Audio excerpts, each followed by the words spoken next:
से बचकर रहिए, क्योंकि मांगने वाले का हाथ हमेशा फैला हुआ होता है, वो किसी को कुछ दे नहीं सकता। ऐसे अफराद से शादी करना जिंदगी को जहन्नुम रसीद करने के बराबर है।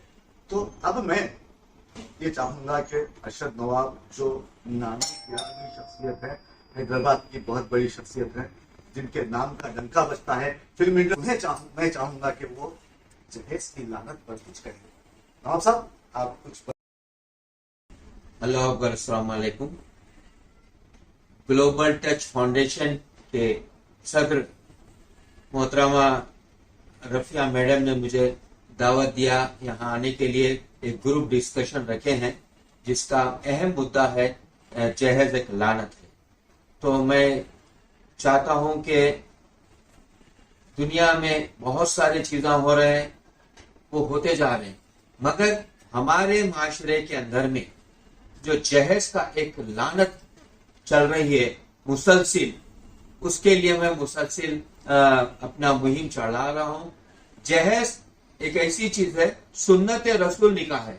सुन्नत रसूल निकाह में जहेज का लाना या बैंड बाजे की शादी रखना, शादी का खाना रखना, शादी के दिन शादी खाना लेना, ये सब जुल्म लड़की वालों पे डाला जा रहा है। जहेज लेना और देना दोनों हराम है बिल्कुल, क्योंकि हुजूर की सुन्नत रसूल के निकाह में जब नाजायज चीजें आ जाएंगे तो समझिए कि आने वाली जिंदगी दूल्हा दुल्हन की उनकी जिंदगियों में बिल्कुल लानत आएगी। वो जोड़े मिलजुल के ले लेंगे, क्योंकि ये जहेज लेन देन दोनों के लिए ये नुकसानदेह होता है। तो जब समझिए कि ये दोनों की जिंदगी आगे दूर तक नहीं चलती कि इसी मसले पर जहेज लेन देन के अंदर में इख्तलाफात आते हैं और वो तलाक पर पुला तक चले आते हैं। और मैंने उमूमन देखा हूं बहुत सारे केसेस जहां जहेज लेन देन के अंदर में जो शादियां हुए वो कम अरसे के अंदर में तलाक और खुला तक चले जा रहे हैं। और बाद जगह तो बच्चे भी हो जा रहे हैं, तो बच्चों की परवाह भी नहीं करके इसी मसले पर जहेज की मसले पर आपसी झगड़े रखकर अब मासूम बच्चों की जिंदगियां नहीं देखकर ये दूल्हा दुल्हन समझिए या मियाँ बीवी समझिए या बच्चों के माँ बाप समझिए, ये अपने मफाद के लिए तलाक या खुला ले रहे। अब ये देखिए कि ये मासूम बच्चे, इनका क्या कसूर है इसके अंदर में। मासूम बच्चे, एक बच्चा पैदा हो या दो हो जाओ, अब देखिए आगे चलकर तलाक खुला हो जाने के बाद मर्द जाके और एक शादी कर लेता, औरत जाके और एक कर लेती। अब ये दो बच्चों को, एक बच्चे को अब क्या मिलेगा आगे उसकी तो परवाह नहीं कर रहे। तो आगे चल के इन दोनों ये बच्चों का मुस्तकबिल कितना खराब होता। बड़े होने जाने के बाद में लोग ये सोचते हैं कि देखो भाई, माँ बाप अपने फायदे के लिए अपने लिए चाहकर हमारे को ये कर दिए, क्या माँ से जुदा कर दिए, बाप से जुदा कर दिए। कुछ लोग माँ को माँ से जुदा करके बाप ले रहा बच्चे, बाद जगह हमने रखे तुम रहे। तो आखिरकार बच्चे कोई ना कोई एक चीज को खो दे रहे, बाप को खो रहे या माँ को खो दे रहे। तो ये मासूमों के ऊपर में तुम्हारे ये गंदी लानत की चीजें उन पर जुल्म हो रहा, ये तो सोचिए। और जहेज का मामला बहुत ही खराब है। मैं तो हमेशा कहता हूं कि जहेज लानत है, बर्खास्त करो और समाज को बदल जाओ। और दूसरी चीज रफिया जी, आपके पास ऐसे केसेस आते होंगे और हमारे वालिद साहब आपके पास भी आते होंगे, मेहर का भी एक मसला है। मेहर देखिए, जब ये जहेज घोड़े की रकम होती है तो जोड़े की रकम नगद पहले दे दो, जोड़े की रकम जहेज वगैरह पूरा ले लेते। मेहर की जब बात आती है तो बोलते नहीं भाई, हमारे दादा परदादा में 11 रुपए थे, 5 रुपए थे, 8 आने थे, 4 आने थे, वो जमाने के, हम उसी तरीके से मेहर रखेंगे। कितनी बुरी बात है। अल्लाह अकबर। जब ये मेहर की बात आती है तो लड़के की आमदनी पे डिपेंड रखता है। लड़का जितना कमाता है उसके लिहाज से मेहर देना है, वो दिल से खुशी से देना है, उसके ऊपर में कम देना नहीं है। अगर नीयत अगर दूल्हे की खराब हो गई कि मेहर नहीं देना है, बोल दिए तो क्या जाना है, अब माफ करा देंगे जिंदगी में, ये सब अगर ये सोच रहे हैं तो समझो बिल्कुल गलत है, सुन्नत रसूल से बिल्कुल गलत है। मेहर जब का जब ही दे देना है।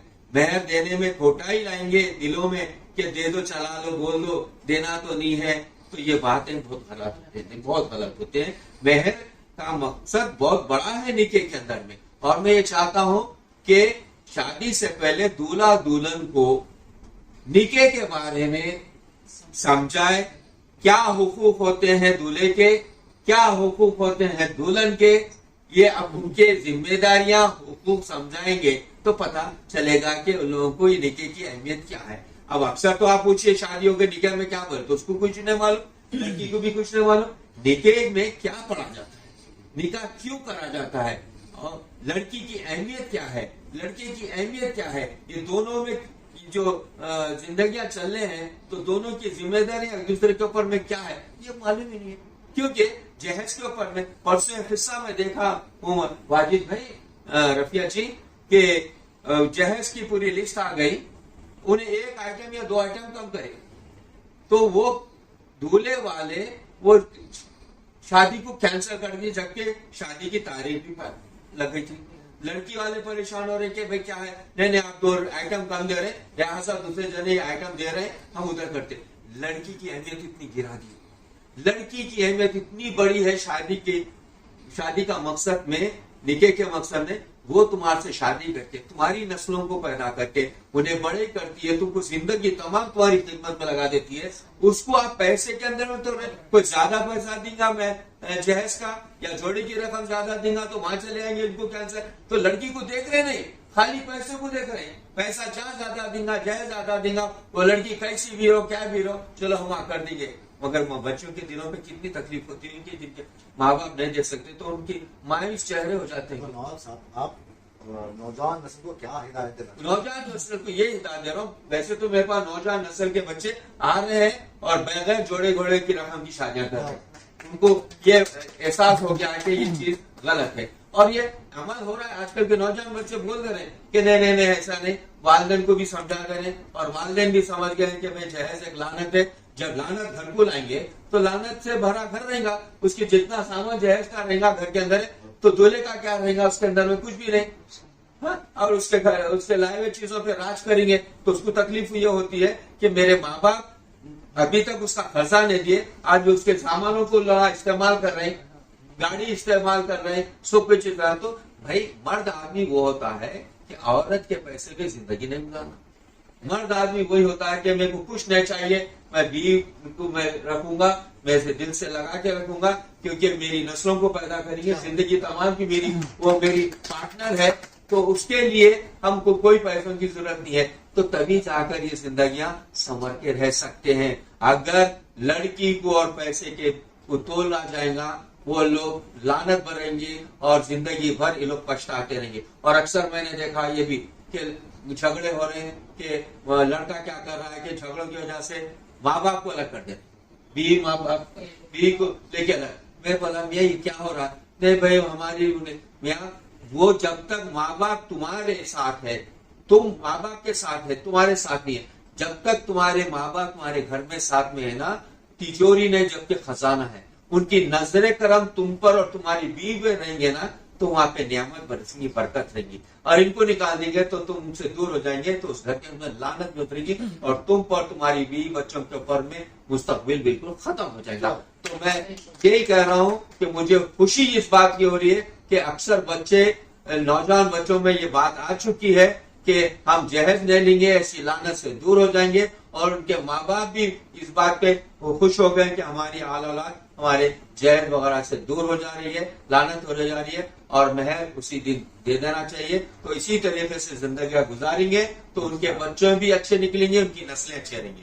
अल्लाह अकबर। नौजवानों की उस नस्ल को सामने लाने की कोशिश की है जो अपनी नीयत खराब रखते हैं और जहेज मांगते हैं। ऐसे में हमने और आपने शायद सुमेर को देखा होगा, नटखट जवान और मर्दाना बयाहत से मालामाल नौजवान है, उसने भी कसम खाई है कि वो जहेज नहीं लेगा। जब ये बातें हुई नवाब साहब का, उन्होंने जब वीडियो देखा तो उन्होंने अपने नौजवान दोस्तों को समझाया कि आप जहेज मत लीजिए। तो अब मेरा साथी है सुमेर, मेरे साथ काम करने वाला बच्चा है, वो चाहता है कि वो शादी करे बिना जहेज के। तो इस समय पर अब मैं बात करूंगा सुमेर से कि वो अपने ख्यालात का इजहार करे। नौजवान बच्चा है, गबरू है, क्या नौब साहब? बिल्कुल तो बिल्कुल नौजवान बच्चे को आप बताओ कि आप कैसी शादी करोगे? अस्सलाम वालेकुम नवाब साहब और सब खैरियत कि जितने भी लोग जितने भी मैं आपकी वीडियोस देखते रहता हूँ हर दिन जहेज को लेकर काफ़ी एक दिल में एक जो है सो आता है कि जो दौरी को लेकर अगर अपने अपने समाज में हम जो है सो ये चीज़ को फॉलो करें तो हमारी कौम में जो है सो चेंजेस आ सकते हैं। तो और महर को लेकर आपने बहुत बेहतरीन बात कही नवाब साहब कि महर बाद लोग जो है सो काफी होल्ड पे रखते हैं कि क्यों ना हम महर बाद में दे दे, जो है सो इतना बाद में देंगे। इसका का आप जो बात कहे हैं, क्यों ना मैंने कई ऐसे जगहों पे देखा है महर को लेके, जब अल्लाह ना करे अल्लाह ताला इंसान की जिंदगी कब कहे किधर कहे, कभी भी जो है सो मौत का कोई भरोसा नहीं है। तो इंसान कभी भी जा सकता है, इंसान की मौत का कोई भरोसा नहीं है। हमने तो कई ऐसे जगहों पे भी देखा है, तो जब इंसान मर जाता है तो अतराफ के लोग बोल ये उनकी आइडिया को ये पूछते हैं कि आपने अपना महर, आपके शौहर ने आपका महर जो चुकाया है कि नहीं। तो जब सभी लोग और अपने अपने बेटे अपनी माँ से कहते हैं कि अरे वालदा अपने शौहर का जो है सो आप सारे दिल जहां से माफ कर दे। तो इस बारे में आपने बहुत ही अच्छी बात कही महर को लेके। क्या ये बात बोलने से उनका महर आप अदा हो जाएगा? नवाब साहब आप देखिए, क्या नाम है आपका? मोहम्मद सुमैर। सुमेर, प्यारे योर यंगेस्ट बॉय, और आपका जो कहना है, आपके जैसे नौजवान बच्चे ये अगर आपकी बात सुनेंगे तो बड़ी खुशी होगी। ये महर का जो मामला है, बाकी रख दो, माफ करा दो, बहुत गलत है। अक्सर हमने आपने देखा है कि इंतकाल होगा तो बोला जाता है कि भाई बीवी को खड़ा करके बोलते हैं शौहर की मौता के सामने आप महर माफ कर दीजिए। कितनी बड़ी बात है। शादी के तारीख से मर्द आदमी शौहर उसका फर्जदार है ना, ऐसी कैसी जिंदगी होती है? बीवी का फर्जदार, महर का फर्जदार, कितनी दे देना चाहिए, खुशी से देना, ये चीज है। जबकि नहीं, चलो फिर आ दो, दे दो, तो नहीं है। तो अफसोस की बात है कि मौता के सामने खड़ा कर दे रहे हैं कि बीवी को कि अपने शौहर का मान करा दो। आखिरी दम तक भी यारो ऐसी जिंदगी बेकार जिंदगी वो शख्स की। मर्द बनो, मर्द जैसी शादी करो और मर्दानियत को कायम रखो। और बीवी को ये बताओ कि बीवी खुश होना चाहिए कि मेरा शौहर मेरा मर्द है, क्योंकि मैं शौहर की खा रही हूँ, शौहर के घर में हूँ, शौहर के सामान को इस्तेमाल कर रही हूँ, मेरा इसमें कुछ भी नहीं है। तो बीवी खानदान में बोलती कि मेरा शौहर कुछ भी नहीं लिया, मेरे शौहर के घर में हूँ, सामान को खराब कर दे रहे, सोफे फाड़ दे रहे उनके बहन के बच्चे। तो कितना मायूस होने की जिंदगी है। देखो ना, महर वो जड़ी धोड़ी की रकम लेके जब शादी करते हैं और महर नहीं देते तो समझो आप जोरू का गुलाम है। अब जो नहीं जैसा बोले सुनना पड़ता, क्योंकि तुम्हारा तो कुछ भी नहीं, बहर भी नहीं दिए, घर का पूरा सामान उसका है, तो उन्हें रुआ करेगी ना, आपके चलने नहीं देती। तो ऐसी जिंदगी, उसके रुआ में दम में क्या होता है, अपने माँ बाप भी छोड़ दे। तो ये बहुत ही गलत है और आपने बहुत अच्छा मैसेज दिए। अल्लाह अकबर, अल्लाह पाक इन सबको नेक तौफीक अता करे। जो लोग जहेज महर के ताल्लुक से जो तकरार कर रही है, अल्लाह पाक से ये दुआ है कि अल्लाह पाक ही कर सकते हैं, अल्लाह पाक का करम हो, अल्लाह पाक के खौफ से ये लोग जहेज और लानत जैसी चीजों को दूर हो सकते हैं। अल्लाह अकबर, अल्लाह पाक। महर के ताल्लुक से नवाब साहब बहुत अच्छी बात कही कि महर तो जो है सो शादी के उसी रात में देने का उसूल भी उपकरण थे कि जिस दिन निकाह होता उसी दिन महर दे देना चाहिए। और काफी फैमिलीज में ये हो रहा है, बिल्कुल सही बात है, माफ करा लेना यही सोचते हैं, इससे बिल्कुल गलत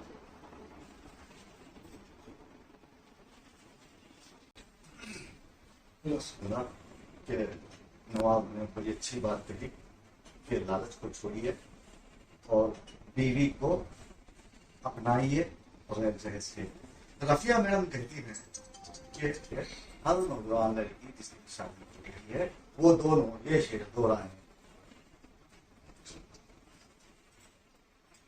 समाना कहता रहे तेरा शाहकार मुझे, समाना कहता रहे तेरा शाहकार मुझे, बिगड़ सकूं ना कभी इस तरह संवार मुझे।